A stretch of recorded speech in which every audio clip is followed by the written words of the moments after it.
Pronto, gente, boa noite a todos e todas. Vamos iniciando a nossa aula 11 de 12 de julho de 2022.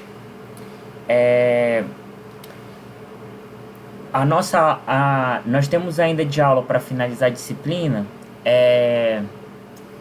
A aula de hoje, amanhã é uma aula síncrona, que eu vou mandar para vocês o link, né, com o vídeo, que vai ter a ver com a discussão da nossa aula de quinta, né?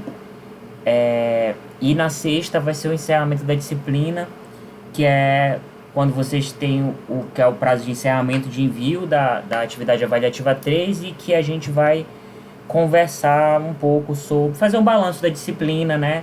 Vou fazer um resumão das discussões que a gente fez na disciplina, e vou ouvir vocês sobre o que vocês acharam, as impressões de vocês sobre a discussão que a gente fez na disciplina nesse semestre, né?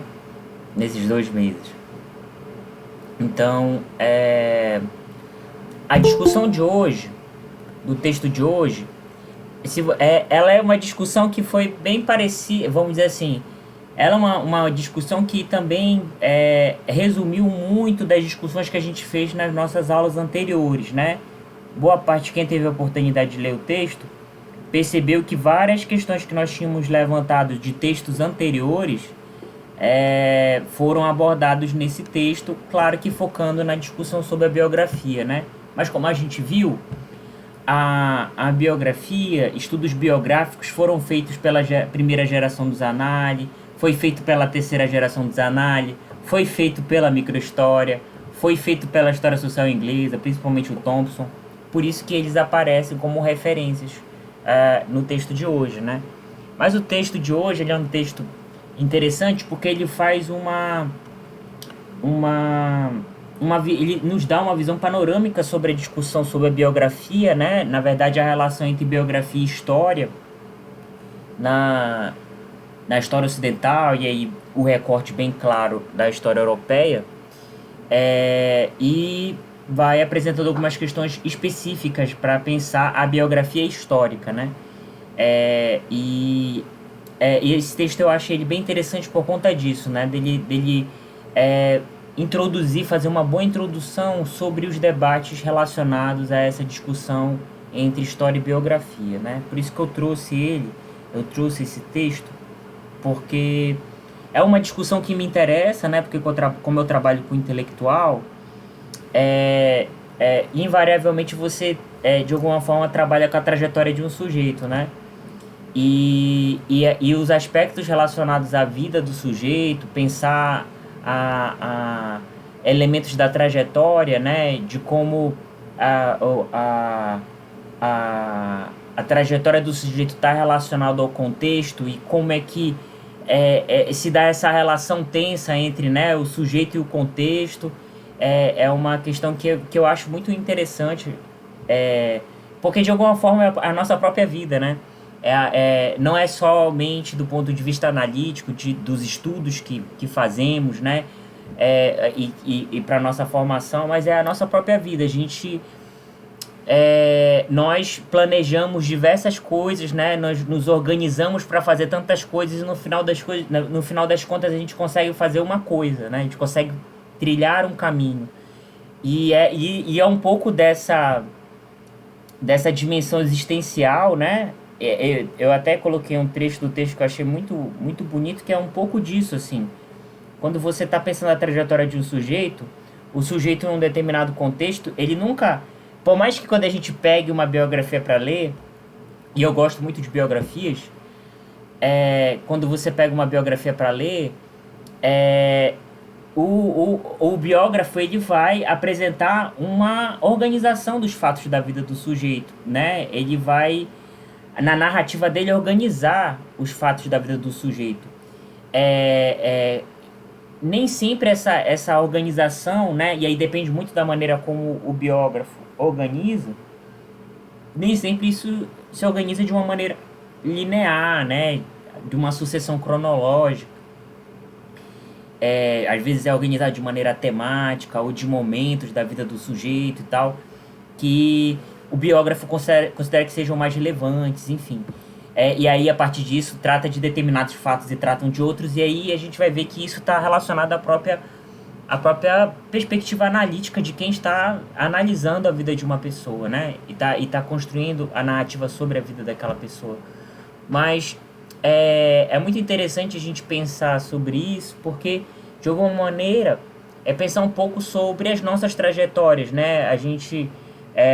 Os caminhos que a gente percorre, né? Tipo, pensem, por exemplo, nós estamos aqui hoje, 7h40 da noite do dia 12 de julho de 2022, e nós estamos aqui nessa sala do Google Meet. Nós nos organizamos para estar aqui juntos, para conversar sobre este texto. A gente poderia estar em qualquer outro lugar neste momento, mas nós estamos aqui hoje. Entende?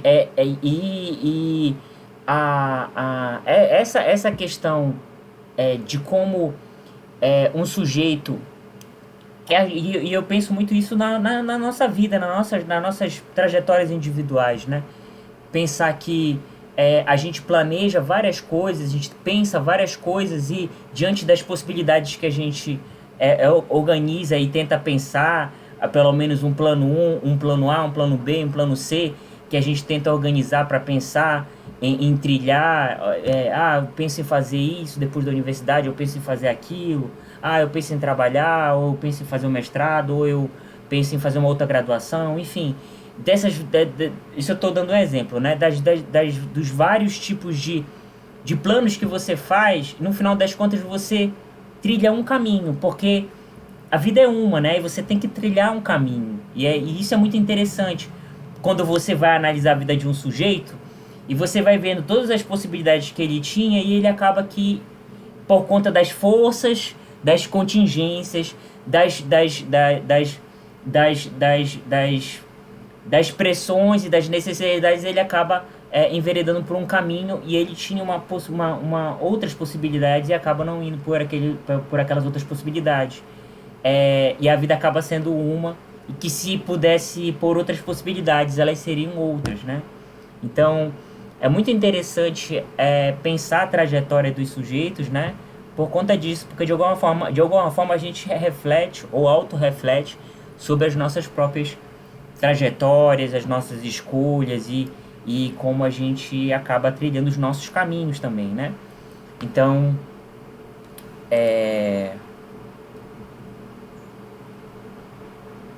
o texto de hoje é o texto do Benito Schmidt, História e Biografia, que faz parte do livro Novos Domínios da História, que foi organizado pelo Ciro Flamarion Cardoso e pelo Ronaldo Vanfas. É um livro de 2012. A gente lê o capítulo, se eu não me engano, é o capítulo 11 desse livro. História e Biografia. Então, no início do texto, o autor, o Benito Schmidt, ele vai falando um pouco sobre isso, que ultimamente, na verdade, as pessoas têm um interesse bastante grande por biografias, né? Por exemplo, admirar uma determinada figura pública e tal, e ler, conhecer a vida daquela pessoa, né? Tem essa curiosidade sobre conhecer a vida de uma pessoa que admira. E o gênero biográfico sempre foi um gênero que sempre teve muita busca pelo público leitor mais amplo, né? Se você for ver, quando você entra numa livraria, geralmente os livros que ficam em destaque, né? Ou em promoções, ou em destaque temático, assim, sempre você tem biografias, né? E biografias tanto de sujeitos contemporâneos, pessoas vivas, quanto de sujeitos históricos mesmo, sujeitos destacados, né, na história brasileira. Então, a biografia sempre foi um gênero, vamos dizer assim, de escrita histórica, que eu acho que, por mais que, como a gente vai ver, ela seja desenvolvida não só por historiadores, né, jornalistas, e tem grandes jornalistas biógrafos, também é um gênero desenvolvido por outros campos, né? Mas e o Benito também defende, a biografia é um gênero da escrita também historiográfica, ou como ele vai chamar, a biografia histórica, né? E aí, e aí ele também chama a atenção que a biografia histórica ela tem também os seus protocolos, as suas regras, né? De escrita. Lembram que na nossa primeira aula eu falei para vocês que uma vez eu tinha lido, para vocês verem como eu gosto de biografia, uma biografia do Torquato Neto, e que tinha e essa biografia tinha sido escrita por um jornalista. E era uma biografia muito boa. Assim, assim, era uma biografia muito boa. Deixa eu até ver se eu encontro ela aqui. Pera aí, gente, rapidinho.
Tá aqui, achei ela.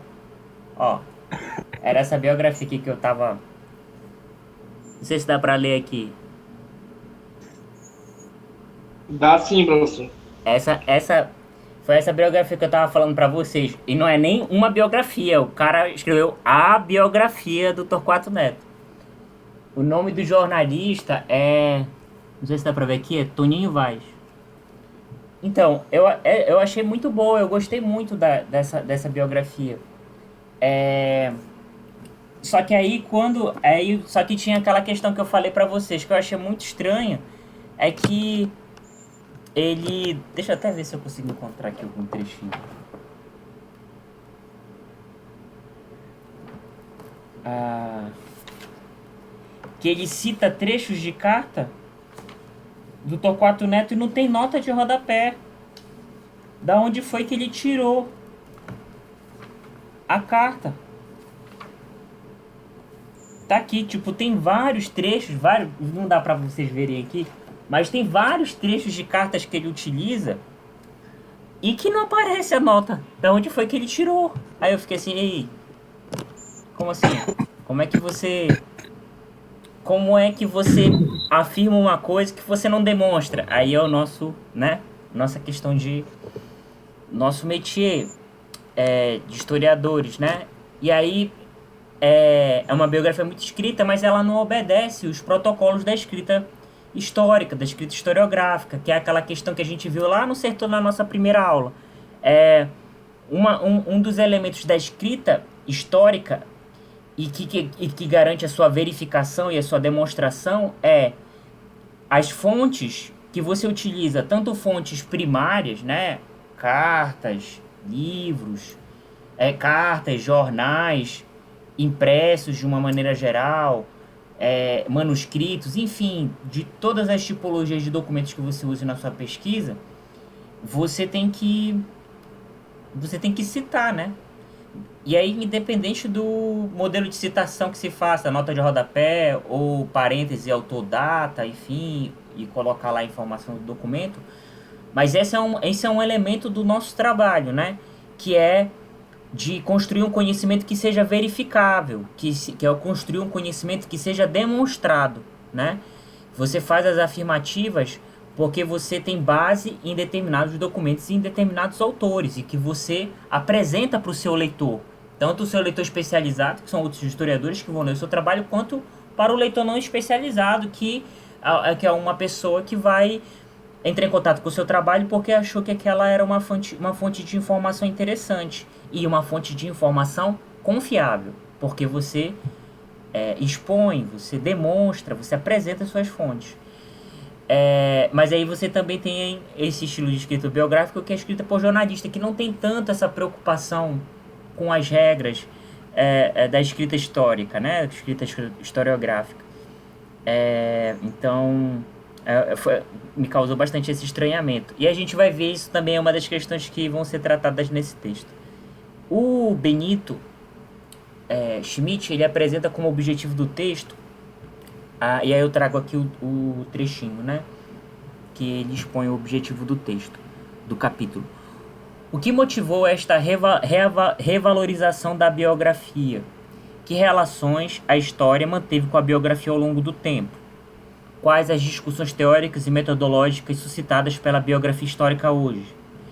Como os historiadores brasileiros têm se inserido neste panorama de debates? São essas as questões que o presente capítulo pretende abordar. Então, a gente vai perceber na discussão dele um pouco de como se construiu a relação entre história e biografia, né, que sempre foi uma relação assim de tensão, né, de diferenças em relação ao próprio estatuto de escrita e de conhecimento, né, um pouco sobre a questão da biografia histórica, né, tipo, a biografia que está inserida no campo da história, ela tem algumas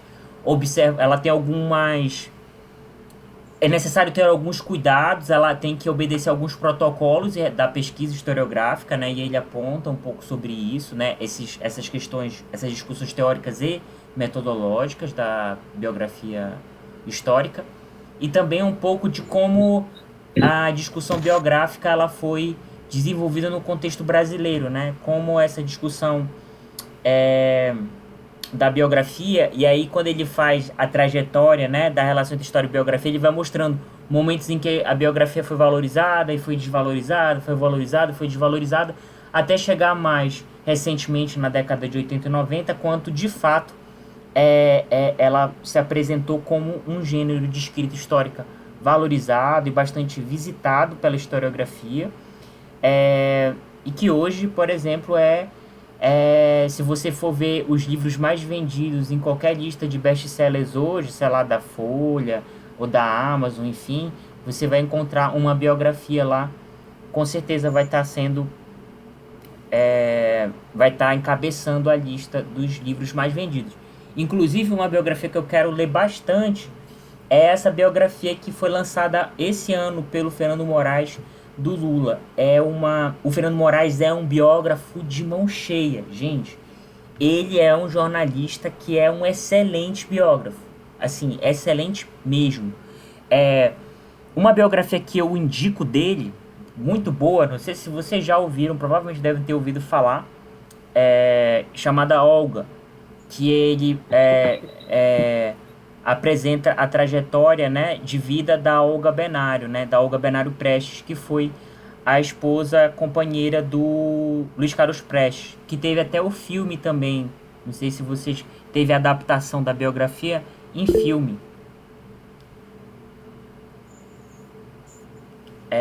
Não sei se vocês já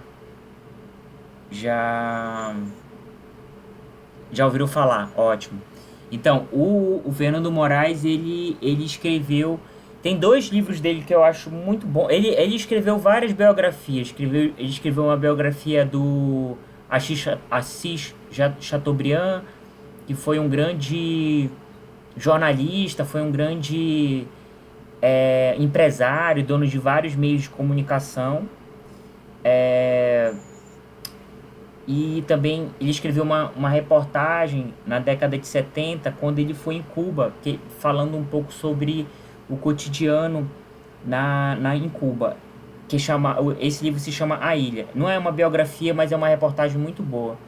O Olga eu recomendo fortíssimo. Quem ainda não leu Olga, o pessoal disse aqui no chat que já ouviu falar, né? Quem ainda não leu Olga, eu recomendo fortemente. E aí fiquei muito curioso de ler essa biografia dele sobre o Lula, que vai ser uma biografia, se eu não me engano, de 3 volumes. E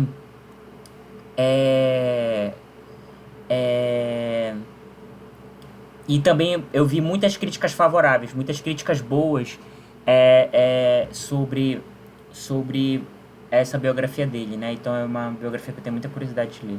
Então vamos lá para nossa discussão. parte desse objetivo, o texto é organizado em 5 partes.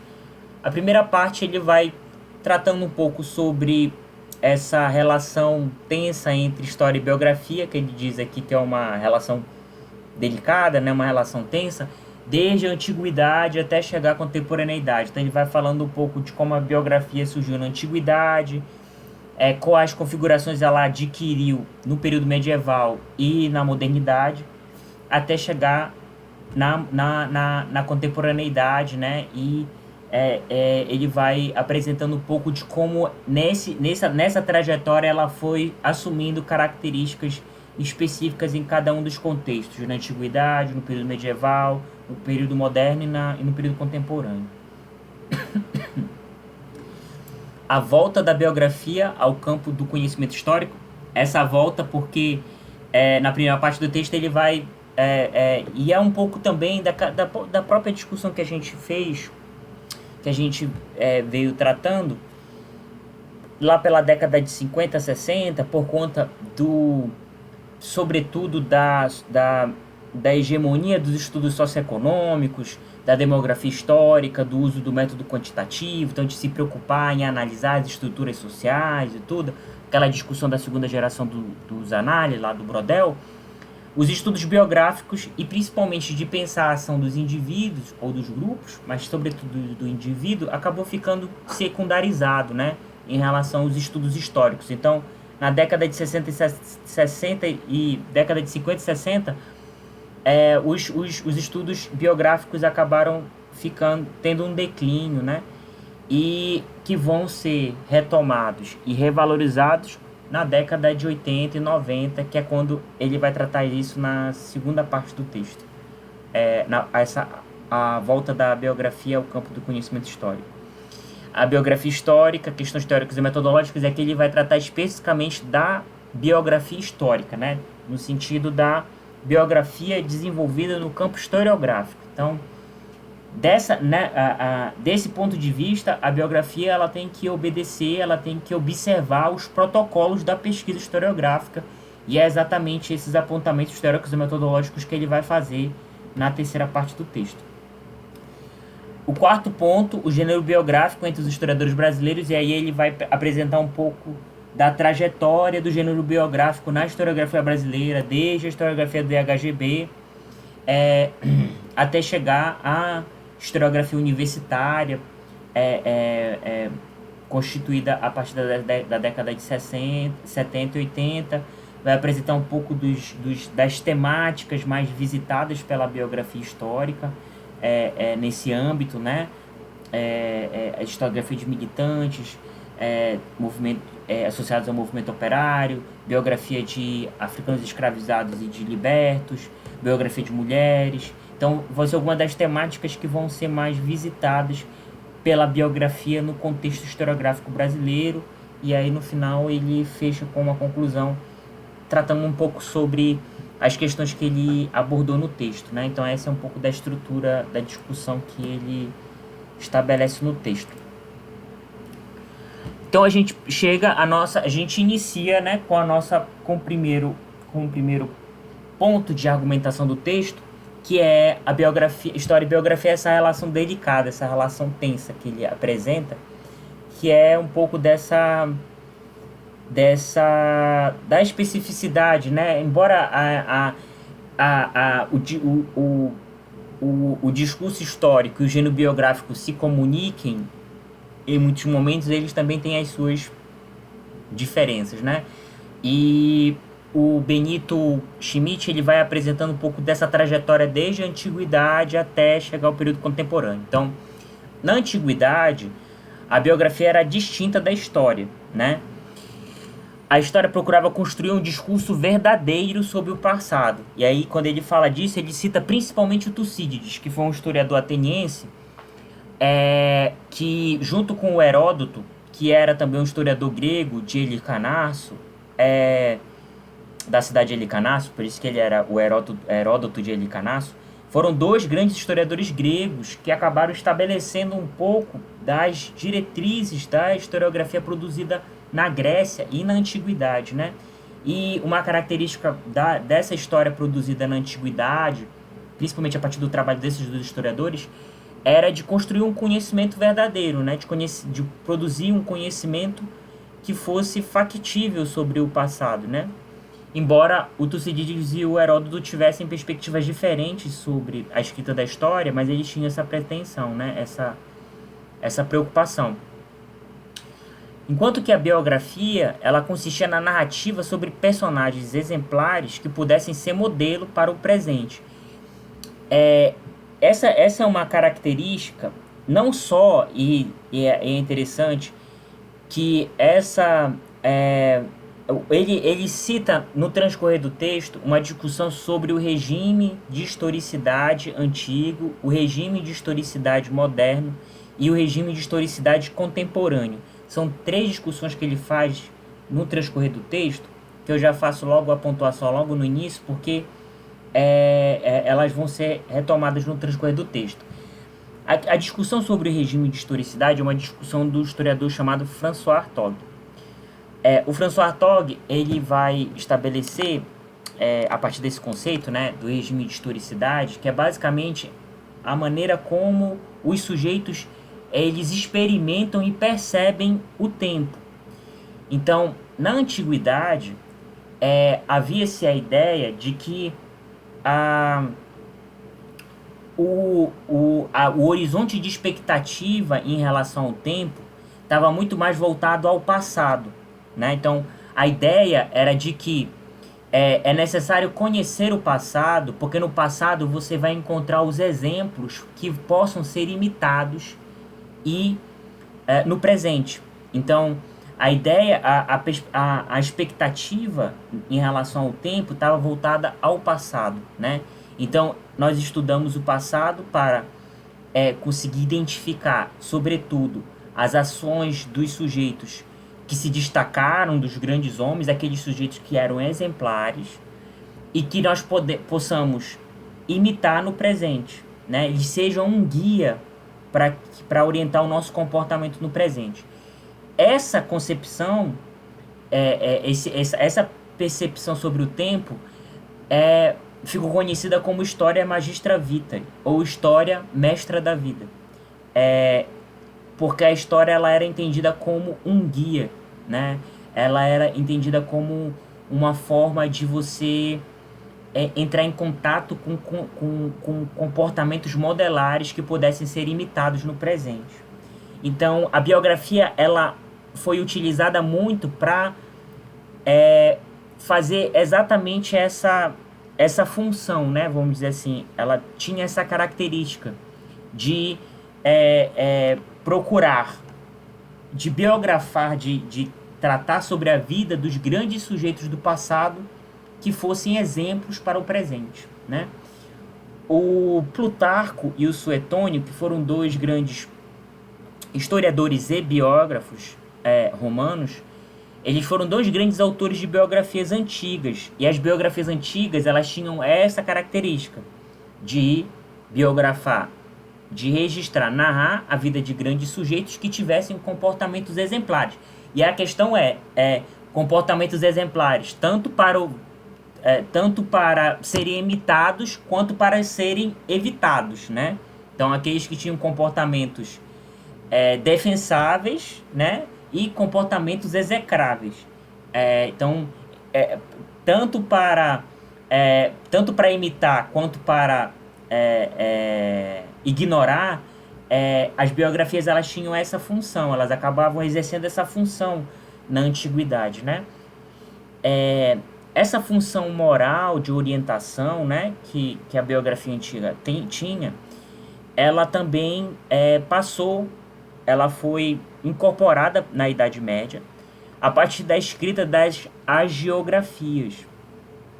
A hagiografia era um tipo de narrativa, um tipo de biografia muito específica, que era a narrativa sobre a vida de santos, a narrativa exemplar sobre a vida dos santos.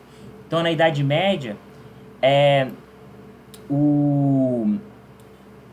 a Igreja Católica ela desenvolveu muitas biografias de santos, que a ideia era de você conhecer a vida do santo e conhecer, obviamente, e aí tinha um modelo de escrita que era bastante claro que a vida do... E aí isso é muito interessante. A vida do santo, ela era... A narrativa sobre a vida do santo, ela era toda conduzida para chegar até o milagre, né? Então, a vida dele era sempre dividida entre antes e depois do milagre, né? Que é aquilo que distingue ele enquanto sujeito exemplar, né? O milagre então a narrativa sobre a vida do santo, ela é a parte da vida do santo antes do milagre, a narrativa ela é toda construída para todos os eventos, eles encadeiam para chegar àquele evento fundamental que é o milagre. Então, se o santo ele tinha feito um milagre em relação sei lá,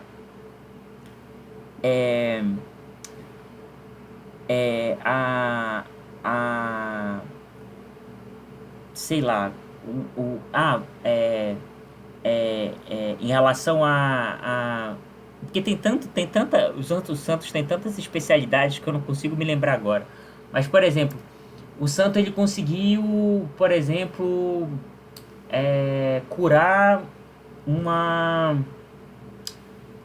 pessoa que era coxa, por exemplo. Então, esse milagre que é atribuído ao santo tal, por ele ter curado uma pessoa coxa, a narrativa da vida dele vai ser, olha, ele tinha uma preocupação muito grande com as pessoas mais pobres, ele sempre teve uma preocupação com cuidar dos enfermos na vida dele e tal. Então toda a narrativa ela vai ser encaminhada para aquele evento principal. E essa era uma característica muito grande das hagiografias, né? A narrativa da vida do santo, obviamente, era uma narrativa exemplar, né? Ele é um grande exemplo de sujeito devoto, né? De sujeito que exerce a caridade, que tem uma relação estreita com a igreja, uma relação estreita com Deus. E essa foi uma das características principais das hagiografias, né? Que era a narrativa sobre a vida dos santos. Na modernidade, o Plutarco tornou-se o modelo dos biógrafos renascentistas. Lembram que o movimento renascentista ele foi aquele movimento de retomada dos valores e dos conhecimentos produzidos na antiguidade. Então, os biógrafos que desenvolviam um gênero na modernidade, eles tomaram o Plutarco como um exemplo fundamental de escrita biográfica. As biografias modernas foram marcadas pela tensão entre o indivíduo exemplar da antiguidade e o indivíduo único, surgindo a figura do herói, né? Então, na modernidade vai haver essa tensão entre essa ideia do comportamento exemplar, né? Do comportamento que possa ser imitado, mas também do indivíduo único, aquele sujeito que é singular, né? Então, as narrativas sobre a vida dos sujeitos na modernidade, ela vai ter essa tensão entre a mescla dos comportamentos que aquele sujeito tem exemplares, mas ao mesmo tempo dos comportamentos únicos, singulares, que são intransferíveis daquela pessoa, né? Então essa vai ser uma característica da biografia moderna. No século XVIII, ocorreu a substituição do herói pelo grande homem, porém manteve-se a tensão entre individualidade e exemplaridade. Então, sobretudo, do movimento iluminista e tal, vai cada vez mais substituir a figura do herói, desse sujeito destacado pelos seus comportamentos e por suas virtudes, pelo grande homem, né? E a ideia do grande homem é aquele sujeito que se engaja nos processos sociais, nos processos políticos e tal, e aí, sobretudo, aqui a gente está pensando um contexto pré-Revolução Francesa, né? Então, essa vai ser uma característica que a biografia vai assumir no século XVIII. No século XIX, houve a oscilação entre valorizar ou minimizar o papel do indivíduo na história, né? Então, o século XIX ele foi marcado por essa oscilação, né? Entre em determinados momentos vê de fato a importância da ação do sujeito na história, em outros momentos o sujeito ele é totalmente eclipsado, ele é totalmente secundarizado pela ação das estruturas sociais, pela ação dos grupos sociais, pela ação coletiva de uma maneira geral. A modernidade foi marcada por um novo regime de historicidade. E aqui ele faz referência àquele conceito do Hartog que eu falei para vocês anteriormente, cuja expectativa estava voltada para o futuro. E isto fica evidenciado no marxismo e no positivismo. Então, se a gente tinha o regime de historicidade antigo, em que a expectativa do tempo estava voltada para o passado, né? E em procurar no passado os comportamentos exemplares que pudessem ser imitados no presente, na modernidade, e sobretudo a partir da Revolução Francesa, muda a percepção sobre o tempo, que na verdade, e essa é uma discussão que o Hartog faz muito baseada no Reinhard Koselleck, que é um historiador alemão, que ele vai tratar sobre essa questão da emergência do conceito moderno de história, né? A partir do século XVIII principalmente, mas que vem desde o início da modernidade. Na modernidade, por conta da aceleração do tempo, da percepção da aceleração do tempo por conta do ritmo acelerado dos acontecimentos, das mudanças sociais, os homens começaram os sujeitos começaram a ter uma expectativa em relação ao tempo não mais voltada para o passado, mas sim para o futuro. E a Revolução Francesa ela vai ter um aspecto fundamental nesse sentido, porque a Revolução Francesa ela vai ser uma mudança tão grande, tão radical, que não há nenhum precedente no passado em que você tentasse procurar um exemplo no passado que fizesse entender o que foi a Revolução Francesa. Então, a partir desse momento, cada vez mais essas mudanças profundas e cada vez mais rápidas, elas vão cada vez mais indicar para o futuro, no seguinte aspecto. Que tipo de sociedade essas mudanças, elas cada vez maiores, elas vão indicar que sociedade é essa que vai surgir no futuro, sobretudo a partir da Revolução Francesa. E cada vez mais a expectativa em relação ao tempo vai estar voltada para o futuro e não mais para o passado. Por exemplo, os avanços tecnológicos, as mudanças econômicas e sociais vão cada vez mais, principalmente pautadas na ideia de progresso, vão cada vez mais indicar para o futuro e não mais para o passado a expectativa em relação ao tempo. Então, agora nós queremos cada vez mais na modernidade, nós queremos cada vez mais avançar para o futuro, para a construção do futuro, para a construção dessa sociedade futura que nós não sabemos quais desdobramentos vai ter, mas a nossa expectativa está em relação ao futuro e não mais ao passado. Então, é isso que ele está querendo dizer em relação a que a modernidade foi marcada por um novo regime de historicidade em que a expectativa sobre o tempo vai estar voltada para o futuro e não mais para o passado. Eu dou um exemplo para vocês, por exemplo, do marxismo. Os estudos do Marx e do Engels no século XIX, eles vão estar voltados para entender a sociedade capitalista industrial que estava se construindo naquele momento e que eles estão vivenciando. E aí eles começam a perceber, olha, como é que pode uma sociedade se desenvolver tecnicamente, se desenvolver de maneira tão avançada, de conseguir produzir tanta riqueza, mas ao mesmo tempo produzir tanta pobreza, né? Essa contradição da sociedade capitalista, né? De você simplesmente encontrar você encontrar as gôndolas do supermercado cheias, mas você não tem dinheiro para comprar, porque estão caríssimas, né? É só você andar no supermercado hoje em dia. O absurdo que os gêneros estão lá, mas estão lá. Não está vazio, está lá, está cheio, mas as pessoas não têm dinheiro para comprar. Então, ao mesmo tempo em que essa sociedade produz riqueza, ela produz miséria. E aí o esforço analítico de ambos é explicar por que isso acontece. E a explicação que eles chegam é de que essa sociedade, ela é uma sociedade em que há uma, por conta da propriedade privada, você tem uma cisão, uma separação entre quem produz com o trabalho, que são os assalariados, os trabalhadores de um modo geral, que produzem coletivamente, e que isso é apropriado, os ganhos desse trabalho são apropriados individualmente, por quem tem os meios de produção. Então, a grande questão, então, certo, nós entendemos como é que a nossa sociedade está organizada e por que essa desigualdade brutal se estabelece, e como é que faz para mudar isso? E aí eles têm essa expectativa de futuro, que é a seguinte: esta sociedade capitalista, ela conseguiu produzir riqueza para que todos possam gozar de uma vida confortável, de que se estabeleça a igualdade, de que todos possam desfrutar do trabalho, de que os trabalhadores possam desfrutar do trabalho. Então,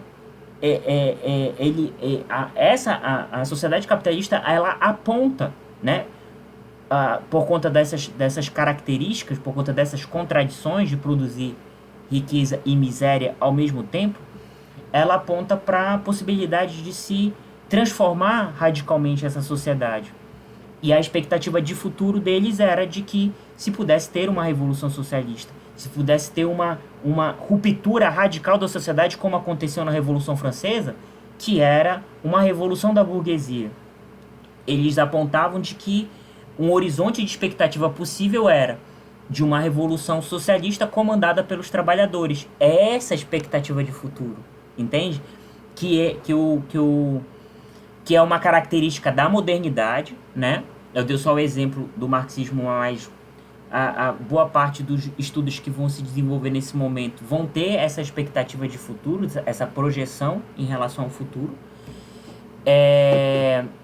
E essa é uma característica desse momento do século XIX, né? Desse regime de historicidade moderno.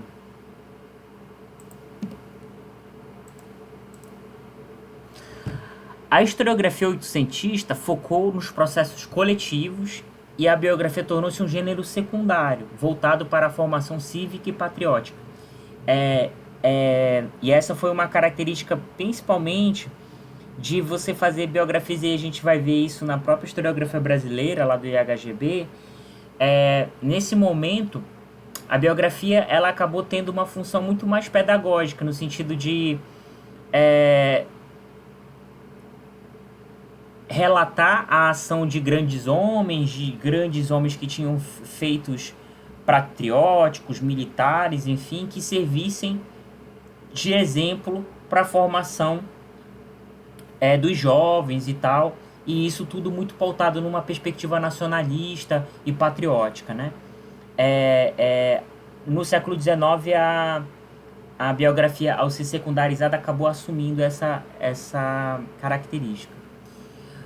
No movimento dos análises, a biografia foi desenvolvida para compreender o contexto social. E aí a gente lembra, né, principalmente na primeira geração dos análises, né, o Lucien Febvre, ele desenvolveu estudos biográficos, mas a grande preocupação dele era de como determinados sujeitos ajudavam a entender um contexto histórico, um contexto social mais amplo. Então, por exemplo, o estudo biográfico que ele fez do Martinho Lutero era para entender o processo da Reforma Protestante, por exemplo, ou o estudo lá sobre a descrença ou a incredulidade no século XVI a partir da obra do François Rabelais. Também ele parte de um sujeito, mas para entender o contexto social, né? Então a biografia ela foi desenvolvida no movimento dos análises a partir dessa perspectiva historiográfica. Na década de 50, houve a ênfase na história socioeconômica, na longa duração e na história quantitativa e serial, que a gente viu que esse momento é o momento da hegemonia do paradigma brodeliano da segunda geração dos análises. As ações individuais eram encaradas para a construção de séries estatísticas, então não se tinha preocupação de entender as especificidades da ação dos sujeitos, né? o que se queria entender era o movimento das estruturas socioeconômicas, das estruturas demográficas. Neste momento, a biografia foi transformada em um gênero de escrita histórica menor, pois a história científica estava preocupada com o estrutural e o coletivo, né? Então, nesse momento, a biografia, enquanto problema historiográfico, como um problema dos historiadores, ela foi praticamente relegada ao ostracismo, praticamente se tornou um tipo de escrita secundária mesmo. Na década de 80 e 90, a biografia foi redescoberta com o olhar renovado pelos estudos históricos, e a gente vai ver que foi a partir da terceira geração dos análises, com a microhistória e com a história social inglesa, que renovou esse olhar sobre a biografia, principalmente pautado em pensar a relação entre sujeito e estrutura, a ação do sujeito diante dos condicionamentos sociais mais amplos. Então a gente entra para a segunda parte do texto, que é a volta da biografia ao campo do conhecimento histórico. O retorno da biografia relacionou-se às falhas do regime de historicidade presentista e à busca pelo passado na moda retrô, nos filmes históricos, no patrimônio. Nessa parte do texto, aí ele vai falar do regime de historicidade presentista. Então, no começo do texto ele falou, quando ele tratou da biografia antiga, ele falou do regime de historicidade antigo, né? Para entender as características da biografia antiga. Quando ele foi tratar das características da biografia moderna, ele falou sobre o regime de historicidade moderno. E agora, neste momento, ele vai falar do regime de historicidade presentista. E qual é a característica do regime de historicidade presentista? Diferente do regime de historicidade antigo, que a expectativa sobre o tempo era o passado, e o regime de historicidade moderno, em que a expectativa sobre o tempo era o futuro, o regime de historicidade presentista, como o nome já diz, a expectativa sobre o tempo vai não estar mais voltada nem para o passado e nem para o futuro, mas para o presente, né? E a perspectiva é essa, que é um pouco da característica do nosso próprio tempo, que é essa ideia de como a nossa percepção do tempo, principalmente mediado pelas mídias sociais, mediado pelas redes sociais de uma maneira geral, a gente tem uma percepção muito fragmentada e muito acelerada em relação ao tempo, e que praticamente ela não ultrapassa o presente, né? No sentido de que eu estou falando isso, gente, como uma perspectiva geral, social, né? O nosso tempo, ele é um tempo muito marcado pelo imediatismo das coisas, né? Pela velocidade instantânea da informação, as pessoas elas acabam perdendo a paciência, porque é tudo rápido, tem que ser rápido agora. O que importa é agora, é o tempo, agora, tem que fazer agora, entende? E é isso que o Hartog, ele percebe como uma característica muito marcante do nosso tempo, do tempo contemporâneo. É essa valorização do presente, né? E obviamente que isso tem vários problemas, porque, obviamente, para você conseguir entender este presente, você tem que entender o passado, entende? E essa é uma questão que é um desafio para nós, enquanto historiadores e professores de história, que é conseguir historicizar o presente, né? Esse presente parece que existe por si mesmo, né? E como a gente sabe, isso é um grande equívoco. Então, quando ele fala disso, ele está falando... quando ele fala dessas falhas do regime de historicidade presentista, ele está falando dessa questão. Por exemplo, por mais que a gente viva esse tempo que valoriza sobretudo o presente, existe algumas falhas, que é o que ele está falando aqui, em relação a valorizar o passado, mas você valoriza o passado de maneira vintage. A própria figura do vintage é uma coisa muito característica do nosso tempo, né? porque você estiliza o passado, né? A moda retrô, ou você acaba acessando o passado, mas como se fosse uma coisa que você apenas vê como um adorno, né? Como uma coisa estética. Você não consegue entender aquilo como uma referência e que é importante para você entender o presente, por exemplo, né? Então, a ideia do vintage, da moda retrô, dos filmes históricos, né? Determinadas comemorações em relação ao patrimônio acaba tendo essa função de retomar o passado, mas não retomar o passado de maneira problematizada, de retomar o passado de maneira crítica, para incorporar esse passado para entender o presente, né? Então, ele diz que as biografias elas se inseriram muito nesse contexto dessas falhas do que ele chama do regime de historicidade presentista, em que se torna uma curiosidade ou se torna um entretenimento você ler sobre a vida de uma pessoa que você acha que é interessante, que você acha que é que você acha que é relevante, que você por exemplo, quer conhecer mais. Então, foi nesse contexto que se houve uma revalorização da biografia, que é basicamente o contexto que a gente vive hoje, né? Com a crise do paradigma estruturalista, retomou-se a questão do papel do indivíduo na história e ocorreu a renovação na abordagem biográfica em diferentes contextos historiográficos, que é um pouco daquela discussão que a gente já trabalhou na nossa disciplina. Na década de 70, houve uma crítica cada vez maior em relação a uma abordagem estruturalista, no sentido de só se preocupar com os grandes processos, de só se preocupar com as grandes estruturas sociais, de tratar apenas de aspectos socioeconômicos ou demográficos, a partir de uma perspectiva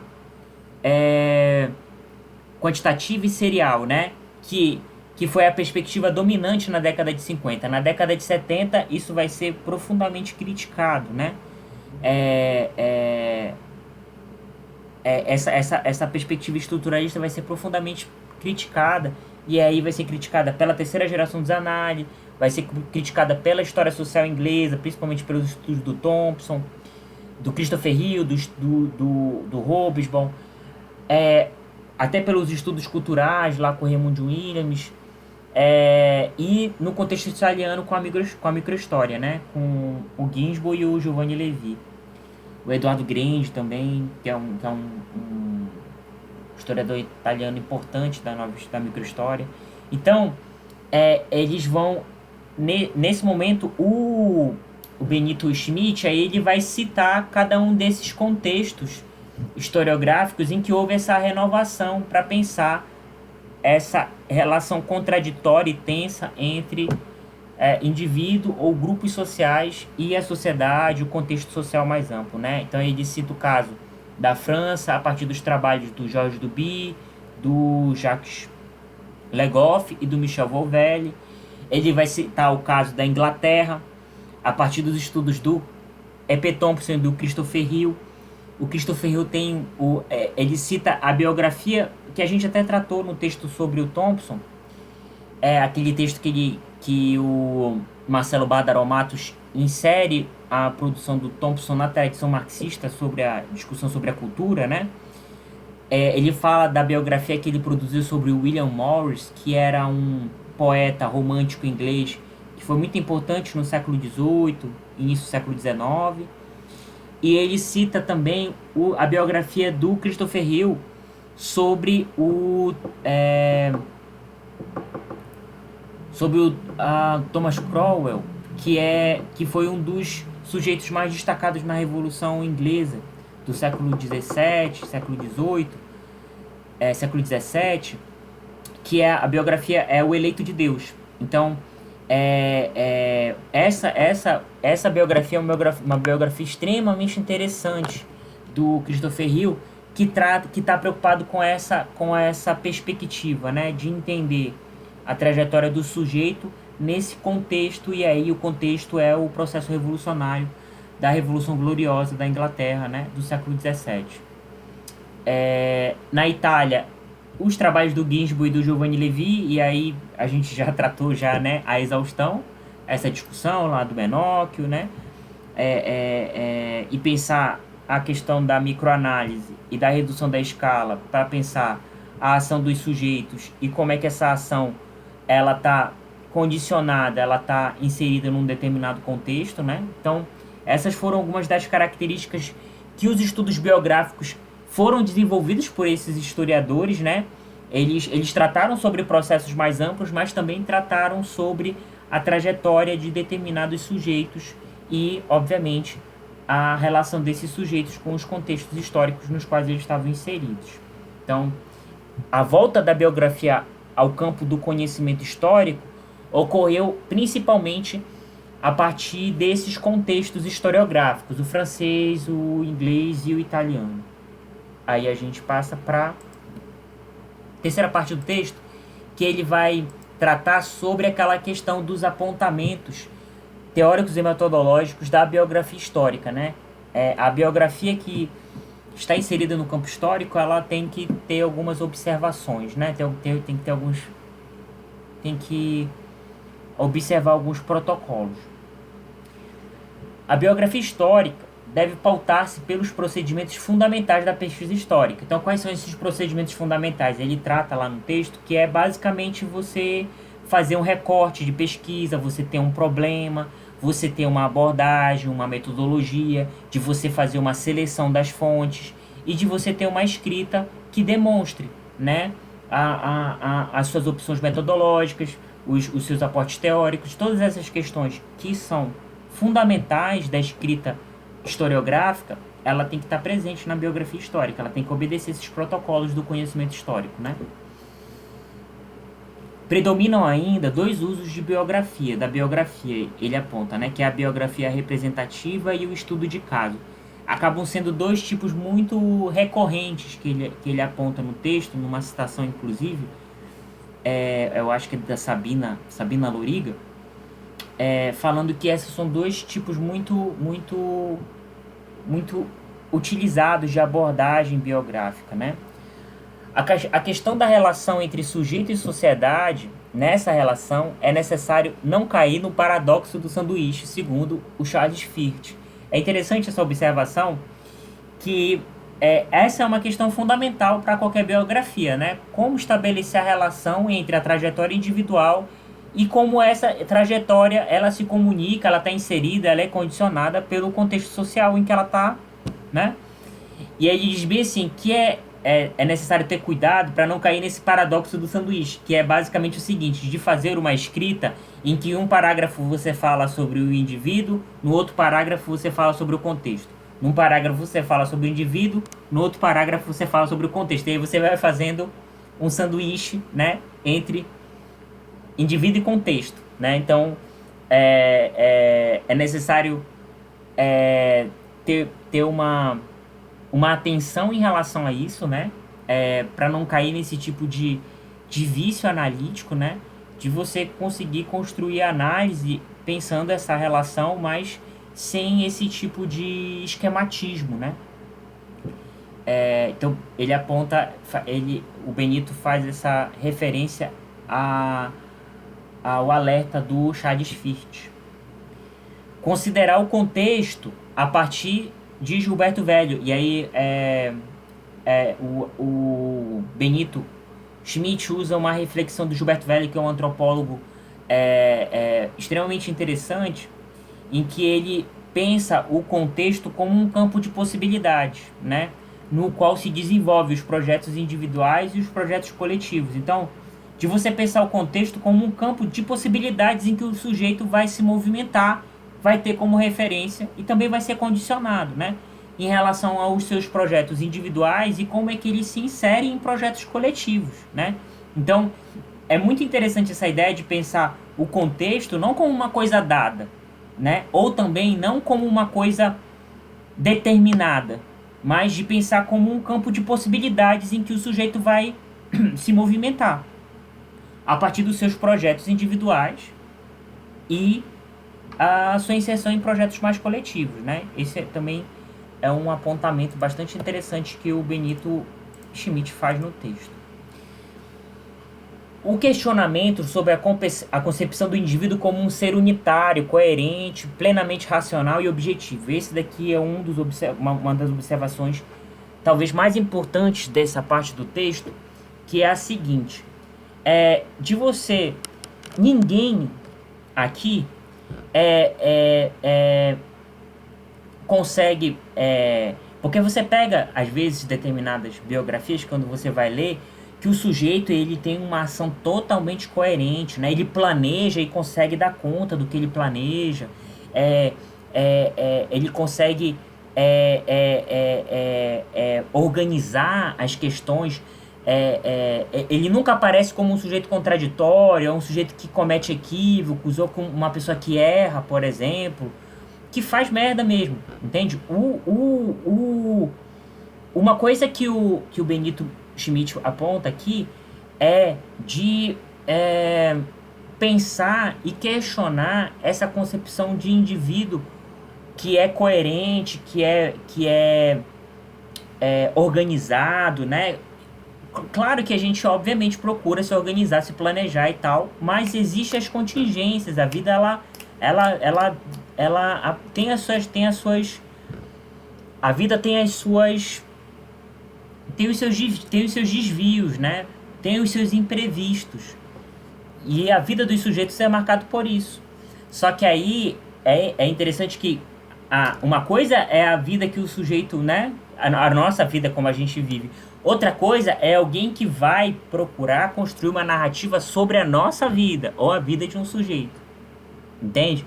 Aí é a visão que o historiador tem sobre história, sobre biografia e sobre o indivíduo. Entende? Então, uma coisa que o Benito Schmidt está apresentando aqui é de questionar essa perspectiva de um indivíduo como um ser unitário, coerente, plenamente racional e objetivo, né? E aí, para problematizar essa ideia, ele traz algumas reflexões muito interessantes do Bourdieu. Bourdieu problematiza as biografias e histórias de vidas marcadas pela narrativa coerente e linear da trajetória individual. Tal característica é chamada de ilusão biográfica. Esse é um texto muito interessante do Bourdieu chamado A Ilusão Biográfica, que é basicamente essa ideia de você... as biografias e as histórias de vidas que tratam sobre a vida de um sujeito, e a vida do sujeito é sempre pautada pela coerência, pela organização, pelo planejamento, entende? E aí, eu volto a dizer, não quer dizer que o sujeito não se organiza, não se planeja, mas e as coisas que não dão certo? E como é que isso não aparece, né? E um planejamento que foi feito e acabou sendo outro. Entende? Como é que é essas questões? Esse é um ponto que o Benito considera que é muito importante na escrita biográfica contemporânea, né, do nosso tempo. A ideia de sujeito tradicional pleno foi criticada pelo marxismo. Essa ideia de sujeito unitário, de sujeito coerente, planejado, foi uma ideia criticada pelo marxismo, pela psicanálise, pelo romance moderno, pela filosofia da linguagem e pela crítica da literatura estruturalista. Houve várias vertentes teóricas que criticaram essa perspectiva do sujeito iluminista, do sujeito pleno, do sujeito racional, do sujeito que planeja e executa, né, de maneira extremamente organizada. E aí eu trago uma citação aqui do Benito Schmidt. Como se pode construir uma biografia, e aí é uma interrogação, né? Como se pode construir uma biografia histórica sem partir dos pressupostos da integridade e da unidade individuais, que é essa ideia que está sendo que ele aponta, né? Então, como é que se escreve a biografia a partir dessa se desviando ou criticando essa perspectiva? E aí ele volta ao Bourdieu, porque o Bourdieu, nesse mesmo texto, A Ilusão Biográfica, ele critica, né, essas biografias e histórias de vida pautadas na coerência, na narrativa linear, do sujeito organizado e tal.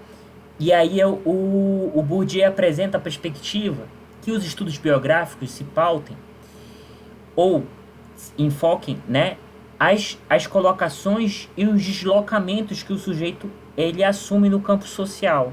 Então,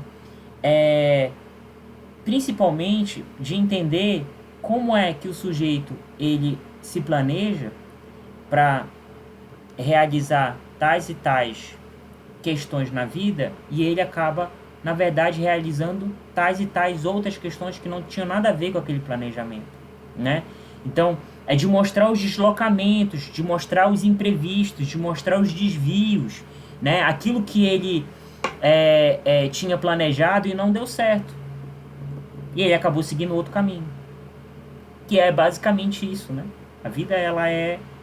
Embora a gente se organize, se planeje, nem sempre dá certo, né? Então, é isso que ele está falando como colocações e deslocamentos da trajetória do indivíduo no espaço social. Essa é uma discussão do Bourdieu. O Benito Schmidt também traz uma discussão do Giovanni Levi e da Sabina Loriga. Eles consideram ser produtivo se inspirar nos romances modernos, cujas soluções narrativas apresentam personagens com identidade linear e complexa. Isso é interessante. E aí o Benito deixa bem claro. O Giovanni Levi e a Sabina Loriga diz que os romances modernos são uma fonte de inspiração do ponto de vista narrativo e da construção do personagem, né?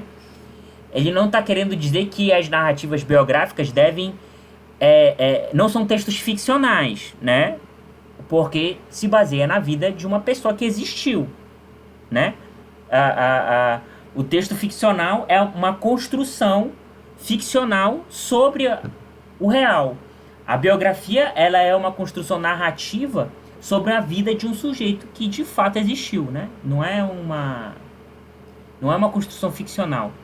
Então, feitos esses esclarecimentos, o Giovanni Levi e a Sabina Loriga, eles apontam de que as soluções narrativas dos romances modernos de apresentar sujeitos complexos, que têm uma identidade não linear e complexa, né? Talvez seja uma inspiração interessante para a escrita biográfica. Ele cita como exemplo, por exemplo, eles citam, né, o Benito Schmidt cita como exemplo o Robert Musil, o James Joyce, né? Tem o Ulisses, do James Joyce, tem o Homem Sem Qualidades, do Robert Musil, que são dois romances extremamente interessantes para pensar essas questões que ele está apontando. Aí eu trago duas citações aqui que eu acho que são bem interessantes, que o Benito Schmidt encerra essa parte do texto. Estes autores, por diferentes caminhos, parecem querer demonstrar que biografar é evidenciar o fazer-se do personagem enfocado ao longo do tempo, e que tal movimento não é linear e unidirecional, mas contextualmente delineado, sujeito, pois, a diferentes injunções e ritmos, né? Diferentes interferências e ritmos, bem como incertezas, descontinuidades, oscilações e incoerências. Essas características que eles consideram que a biografia ela tem que pensar em focar a trajetória do sujeito no próprio fazer-se, no próprio desenvolvimento da trajetória do indivíduo, de perceber a complexidade, as contradições, os planejamentos e as escolhas que o indivíduo vai assumindo na trajetória dele, né? Outro ponto. Somente dessa forma a biografia será capaz de exprimir o demasiadamente humano da existência, ou seja, a angústia de se querer uno quando se é múltiplo e de se deparar com inúmeros caminhos quando a vida só pode ser uma, né? Então esse é um aspecto fascinante da escrita biográfica, né? De você conseguir enfocar, abordar a trajetória de um sujeito e entender que naquele contexto ele podia desenvolver ou se encaminhar por diferentes caminhos, mas no final ele trilhou apenas um caminho, porque a vida é isso, a gente só consegue trilhar um caminho, né? Dos vários inúmeros caminhos que a gente planeja para trilhar, a gente só consegue trilhar um caminho, né? Então, e isso é um aspecto bastante fascinante da escrita biográfica, né? E da própria dimensão da trajetória dos sujeitos, né?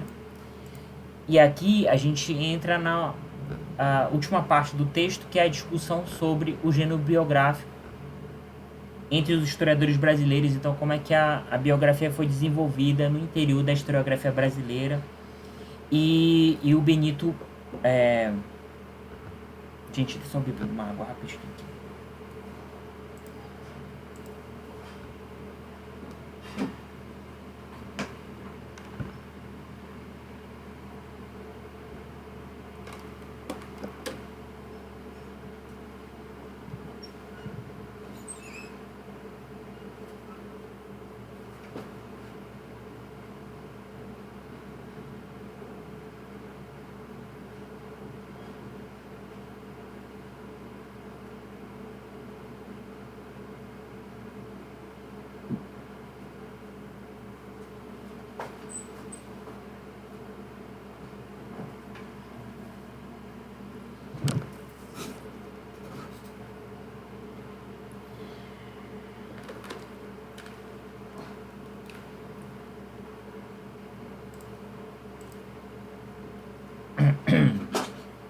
Pronto, gente, voltei. Então, nessa parte do texto, o Benito Schmidt ele vai partir desde a historiografia do IHGB, foi produzida no século XIX, né? Então, no Brasil, o gênero biográfico surgiu no interior do projeto historiográfico do IHGB, né? Então, como o projeto biográfico do IHGB tinha uma preocupação de construção da história nacional, então estava muito mais focado em processos amplos, processos coletivos, a biografia ela acabou assumindo um papel secundário nesse projeto, mas ela teve um papel, né? Que é isso que ele vai apontar. Vanhagen e Capistrano de Abreu, que foram dois grandes expoentes da historiografia produzida no IHGB, consideravam a biografia histórica como um subsídio para a história da nação brasileira. Então, a biografia ela não era um gênero autônomo, né? Ela era um gênero que fornecia informações, fornecia subsídios para a construção da história brasileira, para a construção da história nacional, sobretudo. Na revista do IHGB surgiu a rúbrica, né? Surgiu a seção. E essa é uma revista extremamente importante no contexto historiográfico do Brasil no século XIX, na revista do IHGB, a revista do Instituto. A partir do segundo número, principalmente, surgiu um item, né, um espaço, uma rubrica, chamada Brasileiros Ilustres pelas Ciências, Letras, Armas e Virtudes, e etc. Essa seção da revista publicava biografias de sujeitos ilustres para o panteão nacional, pautando-se na história magistra vitae. E lembra aquela história, aquela concepção de história das biografias antigas? A história magistra vitae, ela foi uma história que foi referência ainda na modernidade até o século XVIII, né? Então ela ainda foi...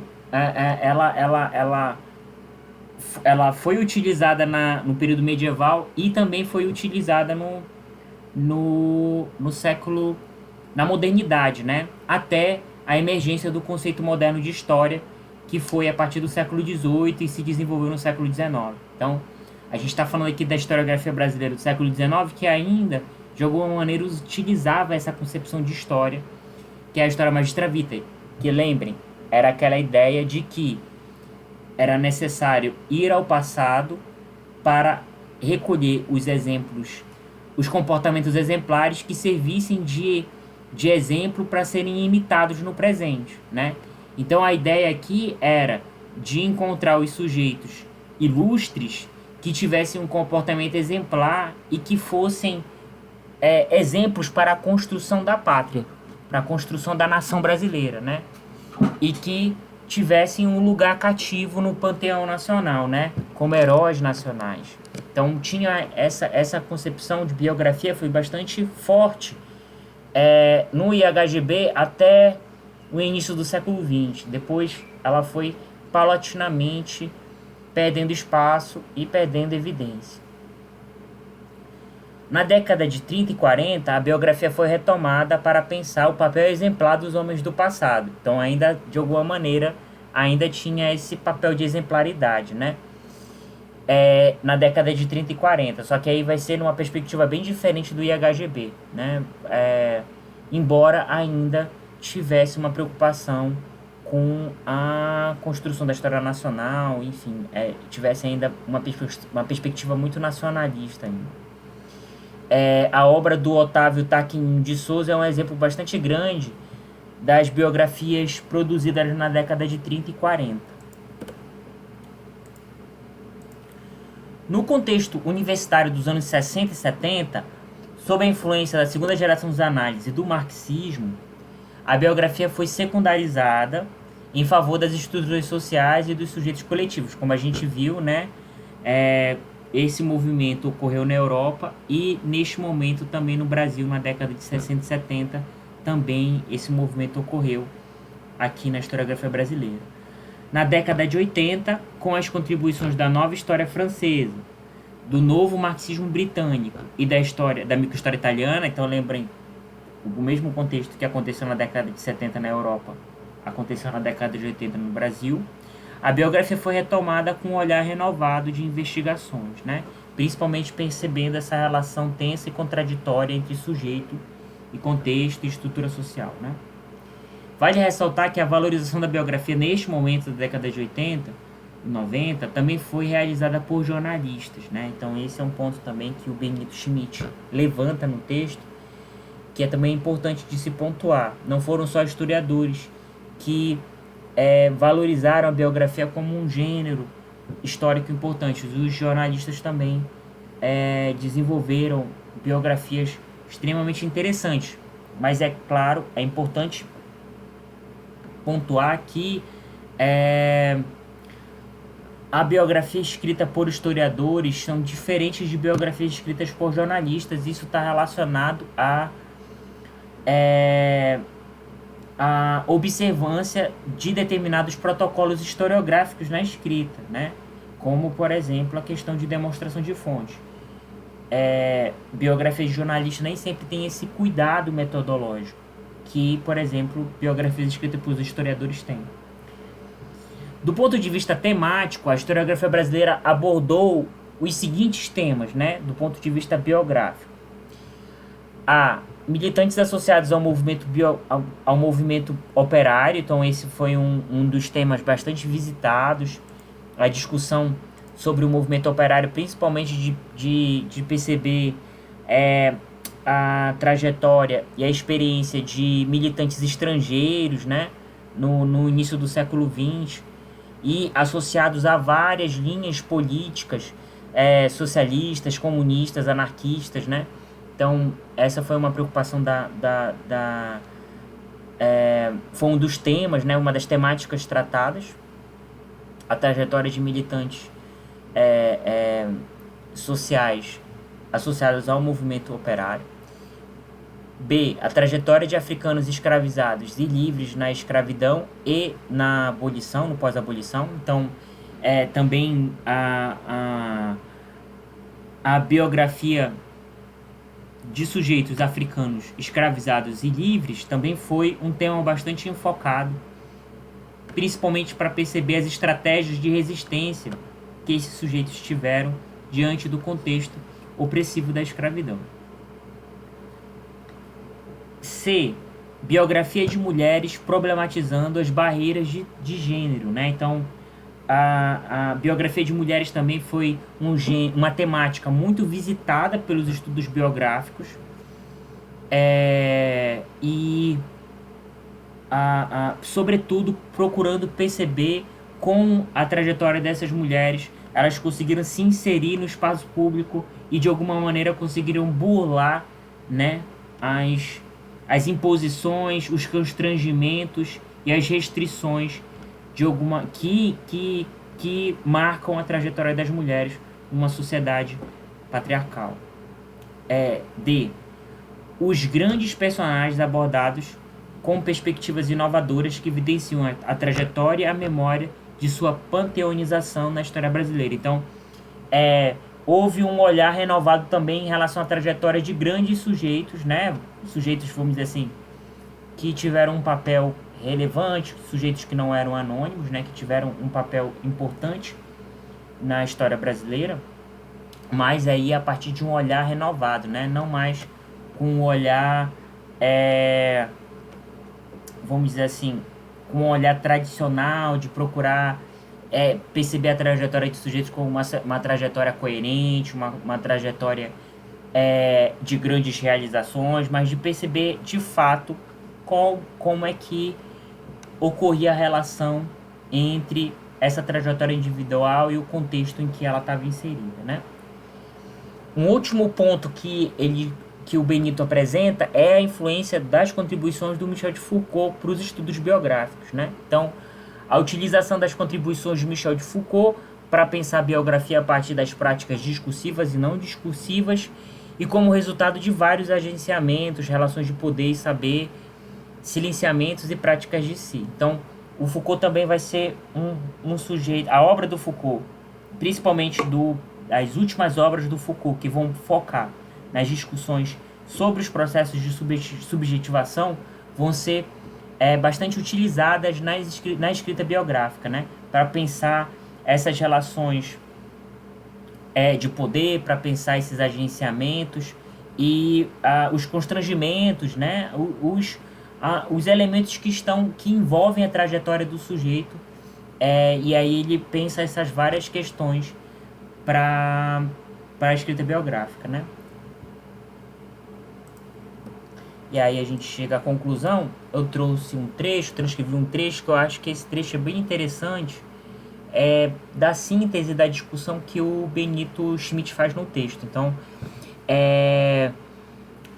por isso que eu trouxe esse trecho, que eu acho que ele é bem representativo da discussão que ele faz no texto.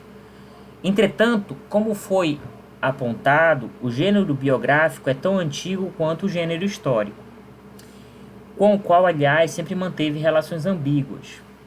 Nos últimos anos, ele renovou-se e, nesse processo, seus praticantes precisaram enfrentar problemas antigos e recentes que dizem respeito à disciplina histórica como um todo, a relação entre indivíduo e sociedade, entre unidade e fragmentação, entre narração e explicação, entre outros.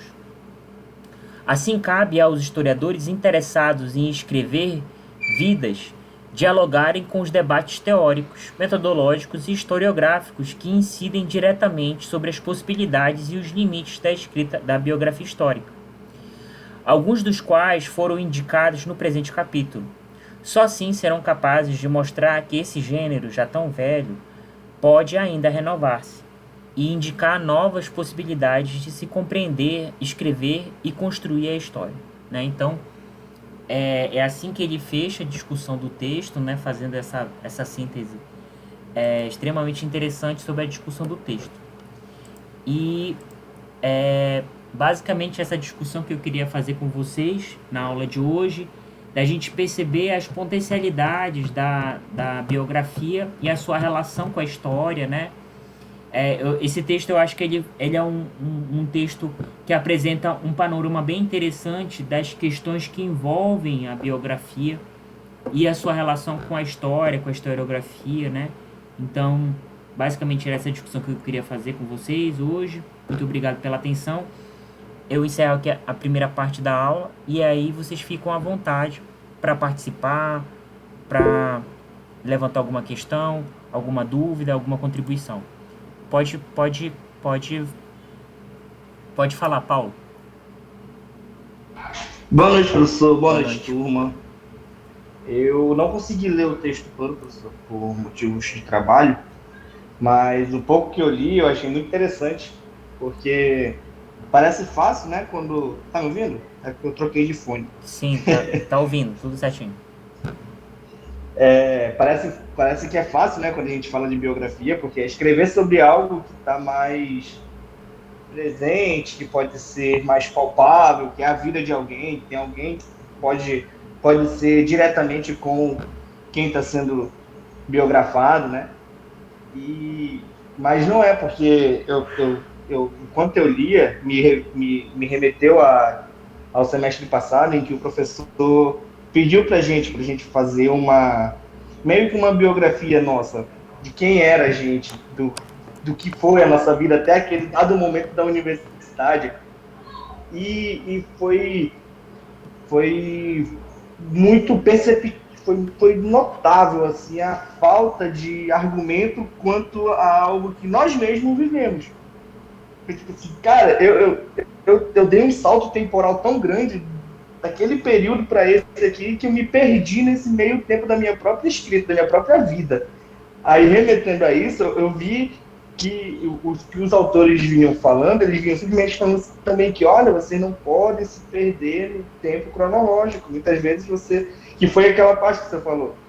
Faz aqui, depois volta para cá. Aí vai fazendo meio que os parágrafos de... Esqueci qual foi o termo que estava sendo utilizado. É o Mas que paradoxo do sanduíche. isso, veio me fazendo, e a gente vinha trabalhando meio que, enquanto eu li, eu falava, cara, mas foi justamente isso que eu fiz, enquanto eu falava sobre a minha própria vida, que foi fazendo esses recortes, e recortava aqui, recortava ali, recortava aqui, recortava ali, para tentar anexar uma só ideia, mas acabar que ficou bem mesmo misturado, e lendo isso eu pude perceber pontos em que mesmo não tendo experiência, eu pude ver que eu cometi gafes, né, esses erros, e com essa leitura eu pude entender assim boa parte do que é realmente fazer uma biografia, do que é qual o pensamento que tem que se trabalhar, entendeu? Meio que como eu vou trabalhar com que objetivo eu vou trabalhar essa biografia. Eu achei muito interessante essa parte dessa aula de hoje, que é justamente ver e abordar esses pontos que eu pude remeter ao semestre passado. É muito interessante isso, né, gente? Por exemplo, uma vez eu tava lendo, eu nem consegui terminar, por conta de, enfim, de tanta coisa. Uma vez eu tava lendo uma biografia sobre o Sartre, o Jean Paul Sartre, e é muito interessante porque na a biografia ela começava falando sobre o enterro do Sartre. Então, ela não começava pela vida, né? Ela não começava pelo nascimento do Sartre. Ela começava pela morte. A biógrafa, que era uma mulher, ela começava falando sobre a repercussão, a, as notícias nos jornais repercutindo a morte do Sartre, e ela, por exemplo, foi ao enterro do Sartre, né? E ela descreve tal toda a comoção, enfim, as características daquele momento, né? Então, e ela deixa bem claro, assim, que ela achou que aquele momento foi um momento tão emblemático e tão importante que ela achou que não tinha como começar a biografia do Sartre que não fosse falando sobre a morte dele. Então, ó, percebe, isso é a maneira como você vai narrar a vida de uma pessoa. Você tem tantas formas, né, de narrar sobre isso. Por exemplo, ela saiu de um lugar, ela saiu de, ela subverteu, ela não caiu no lugar comum de começar pelo nascimento, que é sempre, obviamente, que você vai abordar o nascimento, a infância da pessoa, né, porque é uma parte da vida dela. Mas a narrativa de sempre falar sobre o nascimento, a infância, a escola, aí a adolescência, a juventude, a vida adulta, sabe, esse esquema cronológico e coerente da trajetória individual do sujeito, quase como se fosse uma evolução, é disso que o texto ele está tratando, né, de se ter o alerta em relação a isso. E eu acho interessante esse exemplo que o Paulo deu, que é um pouco de pensar isso, e eu comecei falando o texto sobre isso, né? Porque quando você está falando sobre a trajetória de outras pessoas, e quando você lê uma biografia, você vai pensando sobre, de alguma maneira você é uma forma de autorreflexão, de você pensar sobre a sua própria trajetória, né? E aí, por exemplo, numa situação como essa, que é um exercício aparentemente simples, né? De você falar, escreva sobre a sua vida, a sua trajetória até chegar aqui na universidade. Como foi que aconteceu, né? Que parece ser uma coisa bastante simples e, sobretudo, para nós que vivemos, né? A, é, é, a nossa vida, nós sabemos o que passamos e tal, mas refletir sobre isso é interessante, né? Sobretudo, organizar os eventos da nossa vida numa narrativa. A gente percebe, olha, não é tão simples assim, né? Imagina organizar os eventos da vida de uma outra pessoa em uma narrativa em que você está procurando, de alguma maneira, explicar, por exemplo, e, sobretudo, pensar os acontecimentos, os eventos da vida daquela pessoa na relação que teve com o contexto em que ela viveu, né? Então, eu acho a biografias, autobiografias, escritas memorialísticas, eu acho gêneros de escrita extremamente fascinantes por conta disso, né? De você entender um pouco das vicissitudes, dos dramas, das angústias, também, e ao mesmo tempo das realizações, das alegrias, né? Que uma pessoa tem na vida dela, na trajetória dela, né? Então, por isso que eu trouxe esse texto, que eu acho que é um texto muito interessante e que também dialoga muito com a discussão que a gente fez na disciplina, né? Porque a biografia é um dos temas da historiografia contemporânea, da historiografia que está sendo desenvolvida no nosso tempo, né? Então, gente, nenhuma outra dúvida, nenhuma outra consideração, nenhuma outra discussão, gente?